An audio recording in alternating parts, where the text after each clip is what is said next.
Hi guys, my name is Akshay and I am a manifestation coach. All my contact info is in the description.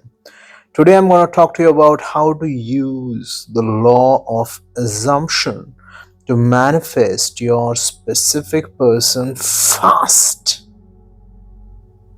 Okay, so Neville Goddard's teachings work, guys. They have been so instrumental in creating a massive community of conscious creators. And today, before I tell you how to assume that your specific person is already yours, I want to tell you a very, very inspirational success story. And this is a success story of one of my students, and this person is of Asian origin, but they're currently living in Europe. Okay, and so this was a long time ago, and they studied Neville Goddard teachings on their own, and they applied them, and they were able to manifest a wonderful, wonderful result. Okay, so I did not help them to manifest this particular desire, but I want to share their story with the world because the story is so wonderful. It deserves to be shared with the world, and people deserve to be inspired by this story, man. So, this person, they had, they were basically practicing a dance for a theater.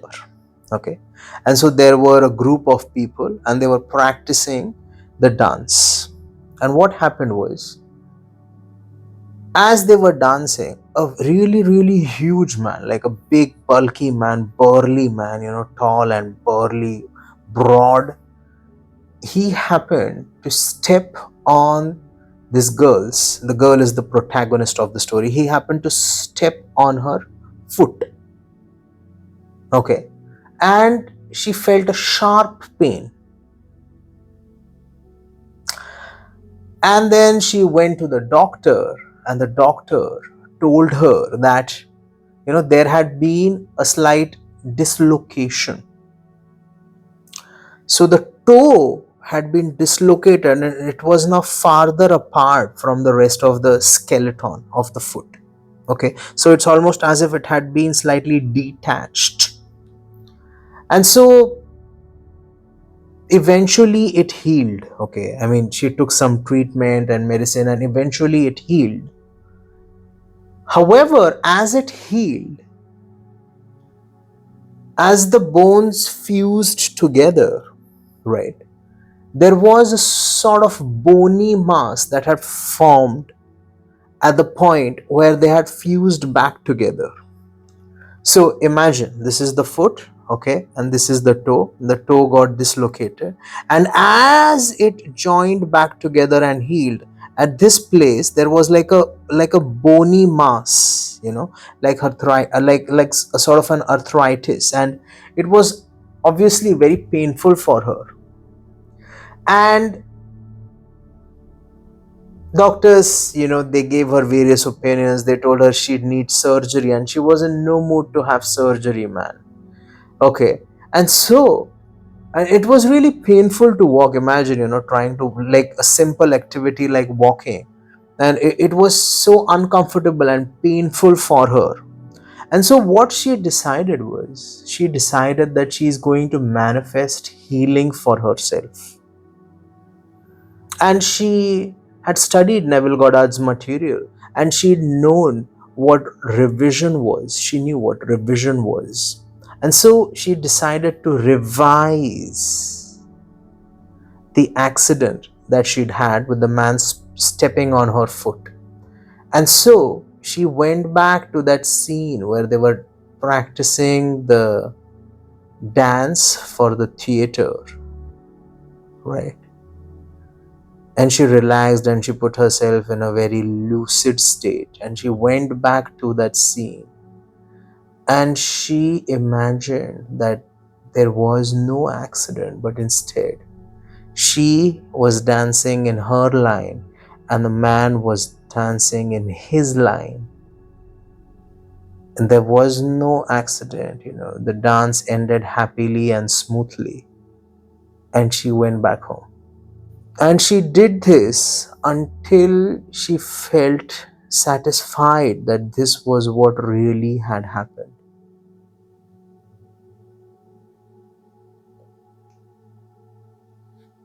And so what happened was, she had she had a doctor's appointment, and this clinic that just gotten a new x-ray machine, and the doctor said that we are going to have an x-ray, and she said, I just recently had x-rays, I don't want to do an x-ray. But they said no, they insisted that she have an x-ray. And so she was like, okay, let's do it.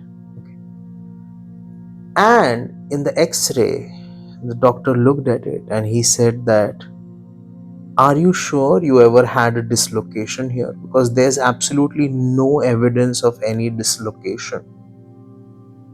And there is no evidence of any bony mass forming at any joint in the foot, anywhere in the foot. The foot is perfectly healthy.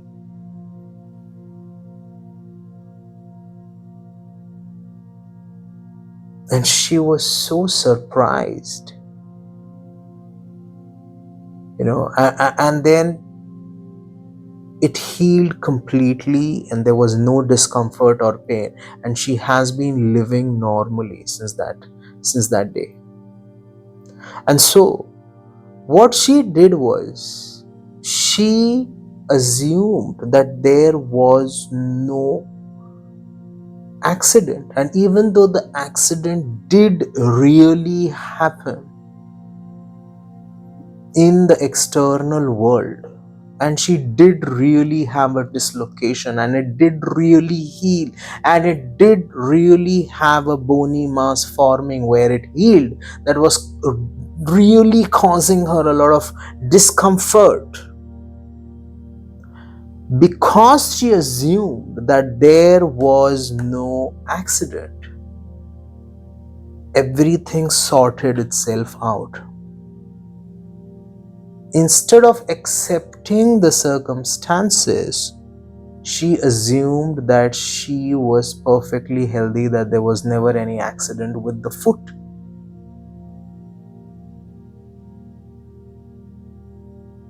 And that is how powerful the law of assumption is, guys.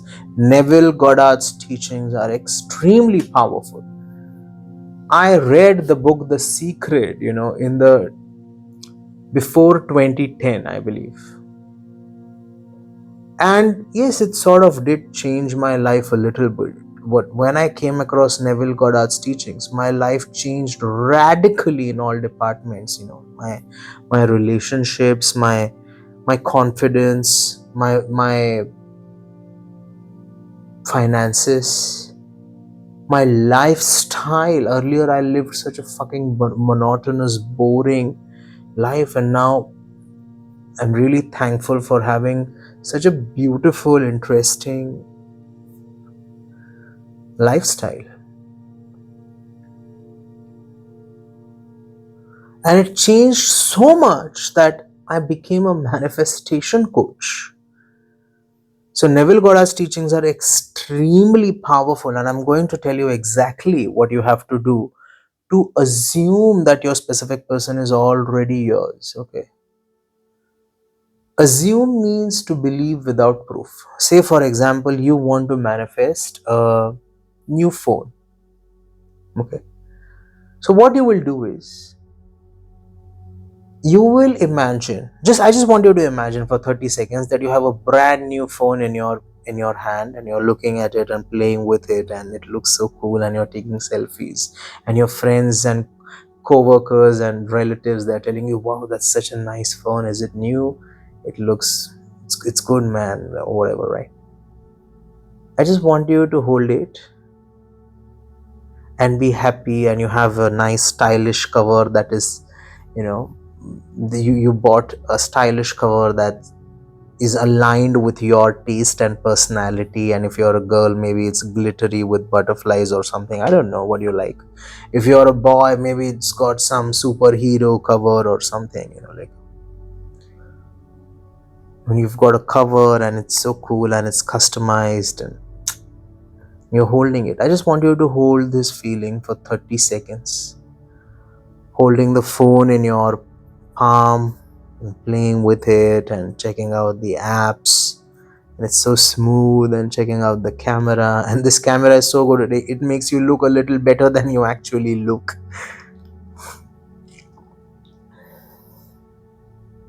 Yeah, and you see, like, you are enjoying that experience of having a new phone. Oh, that experience is assumption. You are enjoying it, experiencing it without having it. Assumption means believing without proof. You are enjoying it, you're enjoying the process of having it without really having it. That's it. You just have to hold that feeling, that is Neville Goddard's law of assumption. Like, you just decide that this is what it is, that I have a new phone and it's wonderful and I don't care how it comes because it already came. And so when it comes to manifesting a specific person, you have to shift from wanting, oh, I want my person, I don't have my person, I'm longing for them, I'm nothing without them, I feel so desperate, I miss them, I'm crying, I'm bawling my eyes out, my life is meaningless if I don't get this SP, man. You have to move from that state to just for 30 seconds. I want you to assume, I would just want you to consider, don't even believe it, just consider for 30 seconds that you got your person and you are in a loving relationship and they are deeply committed to you. They are deeply, deeply committed to you. They're showering you with love, with attention and affection. And they're making you feel wanted and desired, and they adore you and they admire you. And they're telling you stuff that you want them to say to you. Just for 30 seconds, I want you to be in this reality. And then I want you to decide that this is my new reality. This is who I am. I am loved by my specific person.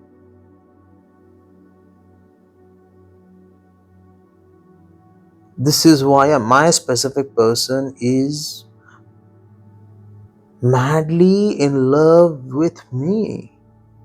Isn't it wonderful that I'm already happily married to my specific person and I am the love of their life? And they are deeply committed to me. They feel a very, very, very strong romantic connection to me.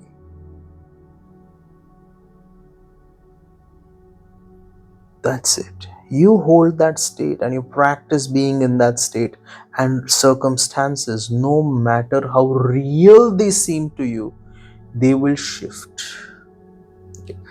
And Neville Goddard emphasized the importance of a mental diet, guys. A mental diet is like a normal diet. So say you are doing a diet wherein you are eating clean for a few days. So you're not going to drink soda and sugary stuff and candy and all that, right? So let's say that this is a candy and by mistake you ate it and you realize that you ate candy. What will you do? Spit it out. Oh, there is some soda, and just by habit you took it and you touched your lips to the cup or the glass or whatever, right, or the bottle, and you have some in your mouth, what do? You realize, oh, I have soda, spit it. This is what you're supposed to do, right? Same with thoughts, because you were heartbroken or you were anxious or for whatever reason, your mind keeps going back to the negative scenes and negative thoughts and negative feelings and negative emotions and the anxiety, and it's very real. It's there not just in your mind, it's there in your body. And you are trying to assume that you are the operant power and you are the emperor of your reality or the empress of your reality.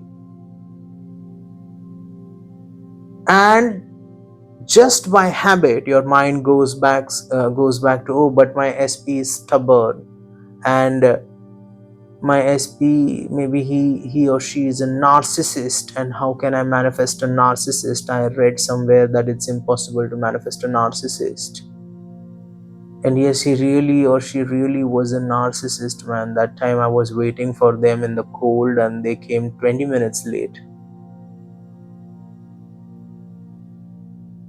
You find yourself in an inner conversation which stems from the old reality. So that is just some toxic, cancerous stuff that you are not trying to consciously create. So just like you have a candy in your mouth, you remember that this is bad, you don't want to eat that, poo, you spit it. Similarly, you have it in you're running in circles in a negative spiral, you snap out of it. No, I refuse to give this useless thought or emotion or feeling any room in my inner reality. This is my kingdom. And I quash all rebellions. I don't entertain them. I quash all rebellions with disdain, with contempt, and with pizzazz. So then you tell yourself that I'm confident. And then again, after 15 or 20 minutes, you go back to thinking, oh, but my SP, but what if they are so attractive? What if they're talking to other people? Oh, and you just realized that you have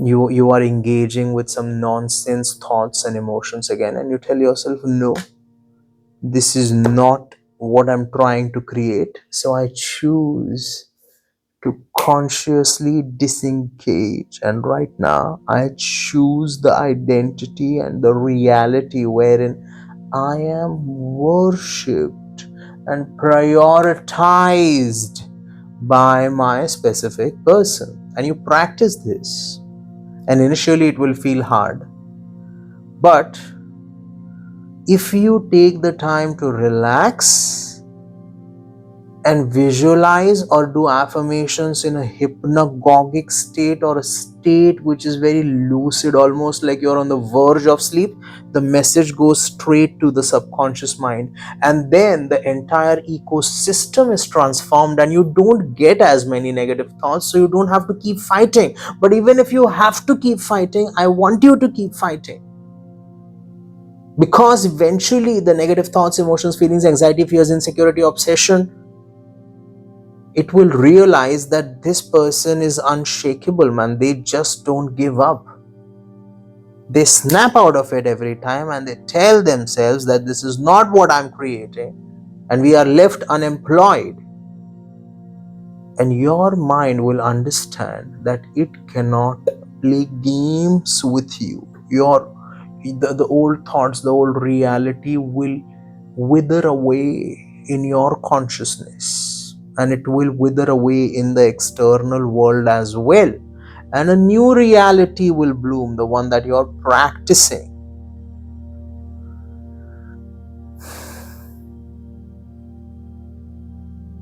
And what I want you to do is, instead of replaying old toxic conversations, I want you to to replay conversations that you want to have with your specific person. So if you told your SP that, oh, you're a toxic narcissist and you're a bitch or something, and they said something bad to you, then I want you to imagine telling them that they're so nice and you appreciate them for making you feel loved and valued.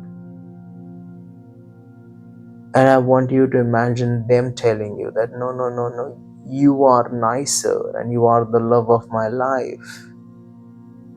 And if you are the ocean, then I am just the fish, etc., etc. Okay? And I want you to be persistent. Neville Goddard told us to be bold. I want you to be persistent. I want you to again and again declare and decree that this is my reality now. You need some conviction that I refuse to entertain the old story. It's gone. This is my reality. This is who I am. And this is my life now, and this is perfectly normal and natural for me to be happily married to my person and to be adored, admired, prioritized, loved, valued, respected, cherished, treasured, and worshipped by them.